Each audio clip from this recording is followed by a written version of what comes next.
आज एक ऐतिहासिक करार भारतामध्ये आणि युरोपियन युनियनमध्ये झाला, ज्याला मदर ऑफ ऑल डील्स अशा पद्धतीनं सांगितलं जात आहे।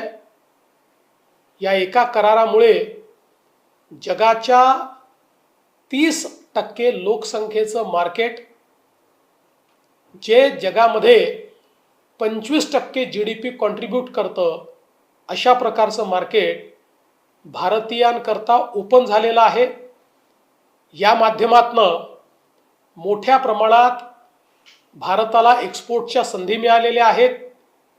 मी विशेष आभार मानतो भारताचे माननीय प्रधानमंत्री श्री नरेंद्र मोदीजी, ज्यांनी ही डील करताना जे आम्ही एक्सपोर्ट करतो त्यातल्या 99% गोष्टींवर आता आम्हाला कुठली ड्युटी लागणार नाही। पण हे करत असताना विशेषतः आमचे चिंतेचे जे क्षेत्र होते, ॲग्रिकल्चर, डेअरी, या क्षेत्रांमध्ये जर तिकडनं ड्युटी फ्री गोष्टी आल्या तर आमच्या शेतकऱ्यांचं काय होईल असा प्रश्न निर्माण झाला होता। तेही प्रश्न पूर्णपणे सोडवून त्याला 100% प्रोटेक्शन देऊन ही डील पूर्ण केल्याबद्दल मी माननीय मोदीजींचे आभार मानतो। विशेषतः महाराष्ट्राला या डीलचा खूप फायदा आहे। जेम्स अँड ज्वेलरी, ज्यामध्ये महाराष्ट्र सगळ्यात मोठा एक्सपोर्टर आहे, त्याच्याकरता एक खूप मोठं मार्केट ओपन झालेलं आहे। टेक्स्टाईल करता, ज्यात महाराष्ट्र एक प्रकारे इचलकरंजी असेल, भिवंडी असेल, या टेक्स्टाईल करता किंवा सोलापूर असेल, एक मोठं मार्केट हे या ठिकाणी ओपन झालेलं आहे।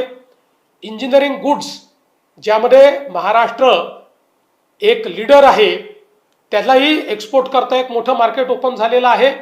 आणि या सगळ्यासोबत मेडिसिन, यामध्येही मेडिकल मॅन्युफॅक्चरिंगमध्ये, मेडिसिन मॅन्युफॅक्चरिंगमध्ये महाराष्ट्र हा खूप पुढे आहे, त्यालाही एक प्रचंड मोठं मार्केट मिळालेलं आहे। यामुळे महाराष्ट्रामध्ये नवीन जॉब अपॉर्च्युनिटीज तयार होतील, आमच्या उद्योगांना एक्सपांड करता येईल, नवीन गुंतवणूक येईल आणि प्रचंड मोठा फायदा हा महाराष्ट्राला देखील होणार आहे।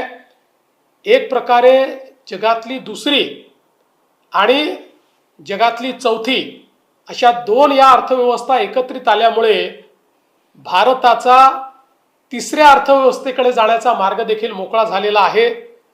आजचा दिवस हा निश्चितपणे इतिहासात लिहिण्यासारखा दिवस आहे। मी पुन्हा एकदा प्रधानमंत्री महोदयांचं मनापासून अभिनंदन करतो, आभार मानतो।